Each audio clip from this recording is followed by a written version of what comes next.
Well, let's see what kind of terrible, terrible op-eds we have here today. So, I have not seen most of these yet. Why Wall Street's trying to shake up? Well, it's election interference, missing Biden witnesses, Anheuser-Busch stock enters bear territory.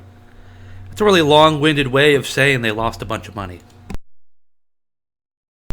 I'm not sure what it is about the op-ed writers that they feel the need to put extra words in.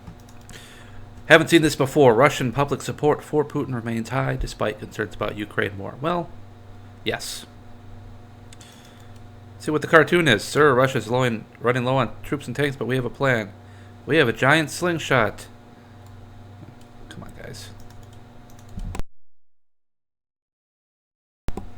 Yeah, no, the public in Russia is pretty happy about the war because Russia's doing quite well. Costly delay, 8-month pause in Russian hypersonic missile usage. Okay. They deployed the weapon early in the war, then waited for 8 months to use again before Ukrainians, giving Ukrainians ample time to study and analyze it. During this time, the Ukrainians acquired the necessary capabilities to effectively counter this once unstoppable weapon. So, what are they saying? They're saying that they studied this weapon, and then once they got the Patriot, they were able to shoot down Kinzhal missiles. Couple problems with this. One, and I've seen all these articles talking about, there was one last couple days from Newsweek talking about Ukraine is, the West is astonished that Ukraine could shoot down this missile. Well, they were like, it's amazing. Now, are these Ukrainians like giant-headed, big veiny Star Trek guys? Like, come on, dude. Are they like these guys? Come on. Ukrainians are pretty much regular people. They probably are a little more flexible than the calcified, Western, profit-driven military-industrial complex, which I admit is a long series of words. So, what you have is fake news. You have fake news that the Patriot shot down Kinzhal missiles rather than getting hit by at least a couple missiles or drones. Could have been Kinzhal or other missiles. And so you have story after story sort of retcon explaining how this happens. Okay, they explain this as flying in speeds of excess Mach 5 while maintaining a high degree of maneuverability, allowing it to elude modern air defense. And this is true.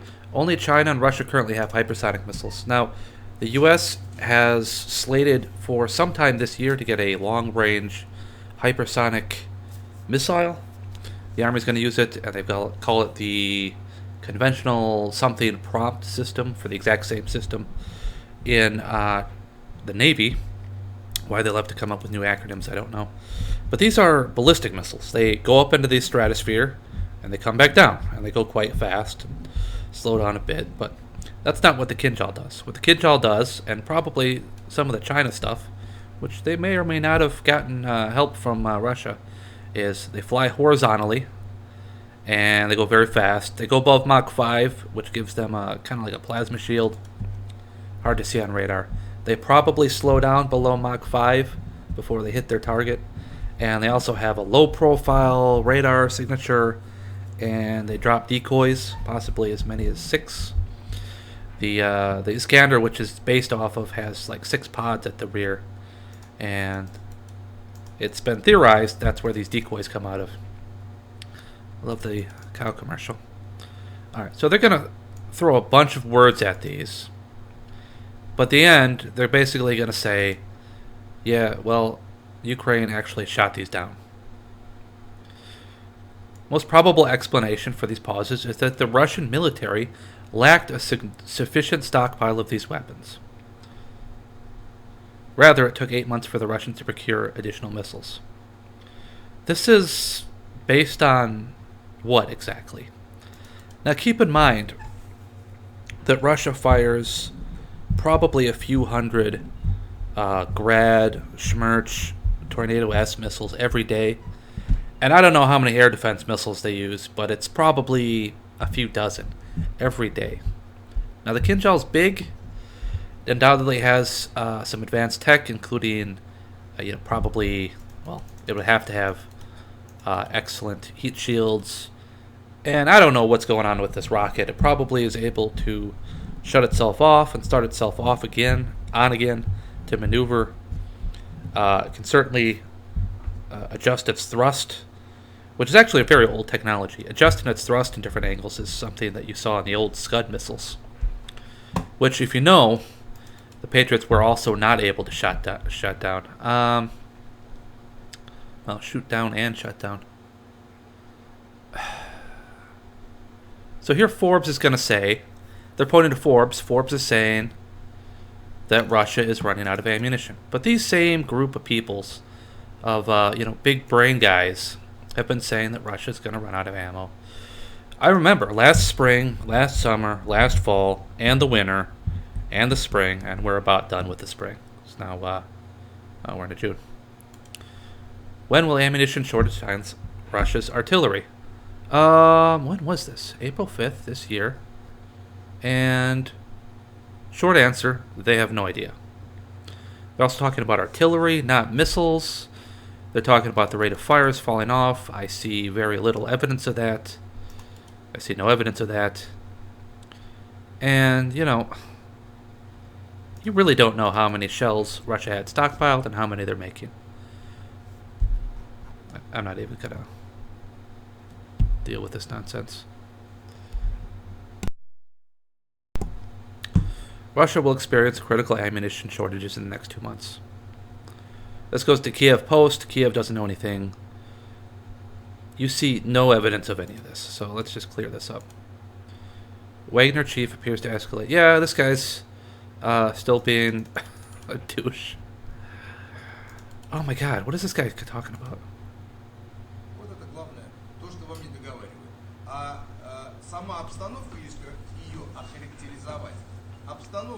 Well, he doesn't seem as angry as he was before, swearing and standing in front of dead bodies.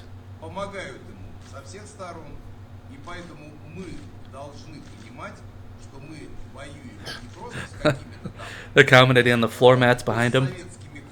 Yeah.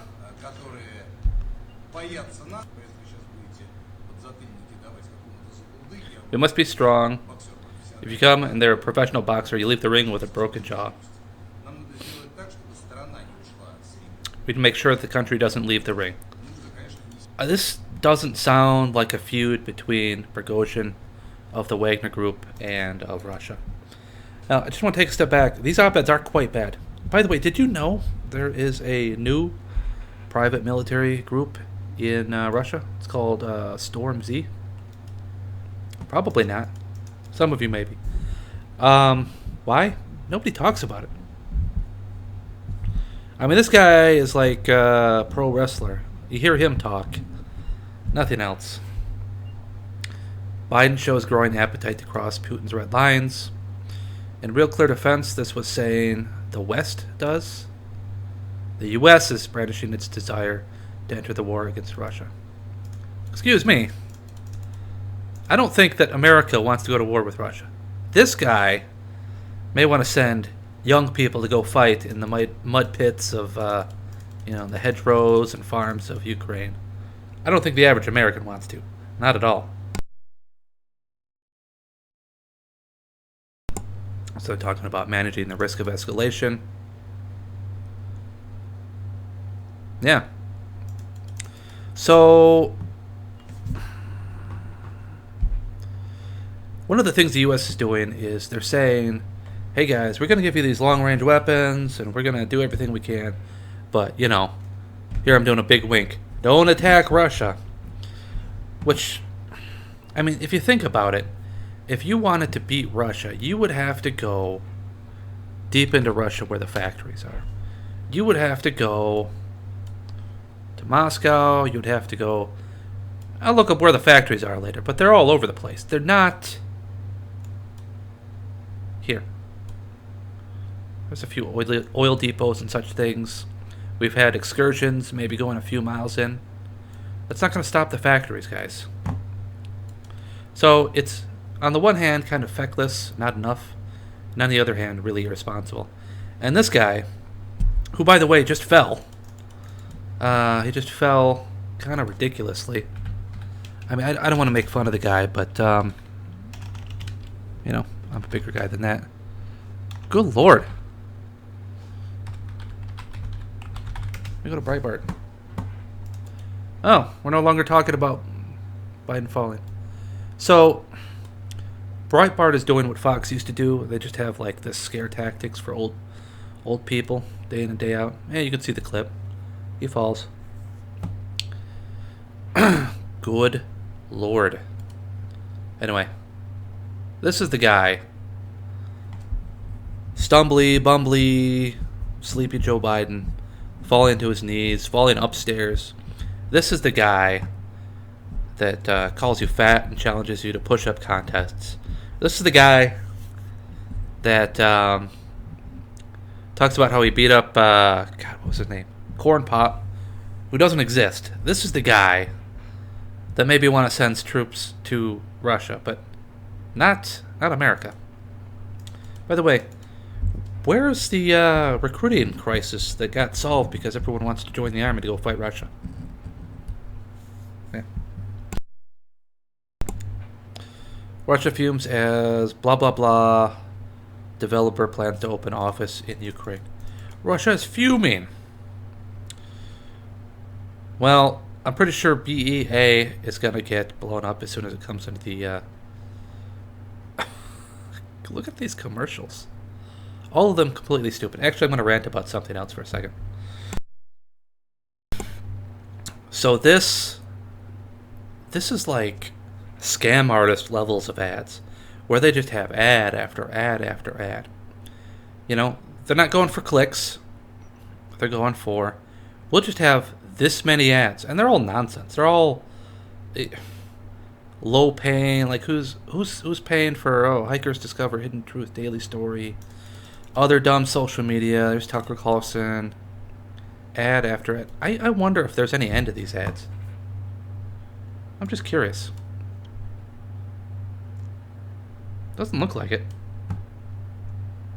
So what does this say about this website? I mean, they're just a nonsense website. They're basically ripping off AdSense, I assume, as a near monopoly. They probably do the tracking and say, oh, look, you showed 1,000 ads. We're going to give you 1,000, 1/10 of a penny. But nobody's looking at these ads. Nobody's like, yeah, I want to see what about dental implants. Oh, well, I want to see about Kachava. Oh, I want to get my CBA brands from doing the splits old lady. Anyway. Yeah, this place is just going to get blown up. And by the way, again, what are they not telling you? Well, they're not telling you that Russia just blew up this huge...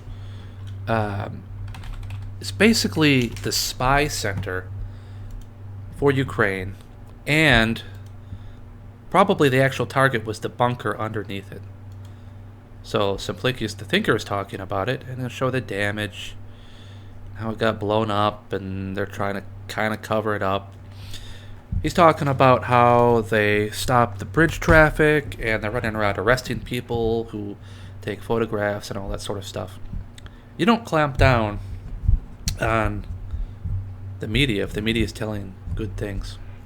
So yeah, this is like the spy center, kind of like the CIA building for Ukraine. And again, this hardened bunker underneath it got blown up by something. Could have been a Kinjal, could have been something else. We really don't know. Seems to have been a couple of missiles of some kind. And what are you hearing about? Well, this company that makes some things is going to open an office in Ukraine. Now, if it's just an office, it'll probably be fine. If it makes anything, it'll get blown up. Trust me. What else? Kosovo. Yeah, so NATO troops are getting beat up in Kosovo. Are they going to say that? No. So what this is kind of on Russia's back door. Serbia. What is it? Kosovo declared independence from Serbia, and then there's some areas in Kosovo where Serbia tried to set up their own mayors. The people there don't acknowledge that, and NATO, for some reason, is going in there trying to enforce, I guess, Serbia's rule against this breakaway republic, which is a lot like NATO supporting the Kiev regime against the breakaway republics of the Donbass. Trust me, it's not going to end well. It's not going to end well. Ukraine rearmament will require a lot of help from the U.S. Now, I did see this one before. This one's pretty ridiculous. It's typical cut and paste from some guy, and he's saying they need more of this, they need more of that, they need more Humvees, they need more tanks, they need more planes. The same Western largesse, as in generosity, creates a problem for Ukraine after hostilities cease. The lack of standardization in platforms, weapons, and equipment, blah, blah, blah, and poses an enormous burden on the level of management, sustainment, training, and logistics. That complexity, also harms operational flexibility and tactical coordination. Regardless of how the war ends, two things will be true. They'll need a huge thing to scare off Russia, and they will need to wean itself off from Soviet-era equipment. So this is just bad writing. So first off, they're saying that this all creates a problem, but only after hostilities cease. For some reason, all these logistical problems, they're saying, yeah, it affects tactical coordination, but it poses a problem after hostilities cease. I mean, it's technically true. It will create problems after hostilities cease, unless what I think happens. But it's creating a problem now. It's just very odd writing. I mean, I don't know, maybe we can go with it. And they're saying Russia will need a big deterrent, and then they will have to wean themselves off Soviet-era equipment and practices and procedures. Now, why? Why would Ukraine, which is currently using a mix of Soviet equipment and NATO equipment and a mix of Soviet and NATO tactics, they're really just now, they're trying to get this counteroffensive going. They haven't really had NATO process-trained people doing an offensive yet. Is it possible that NATO processes, the doctrines, will just not work well? Is it possible? So why does it need to wean itself off Soviet procedures? Well, they don't say. And what they're sort of saying is, it's okay now while they're fighting, but it'd be a problem in peacetime because they need those amazing NATO standards, those amazing big brain NATO standards. Oh, I closed it. As a deterrent. Now, I'm going to tell you, I'm not super impressed by NATO doctrine. We haven't seen too much of it. What we have seen has been in these brushfire expeditionary,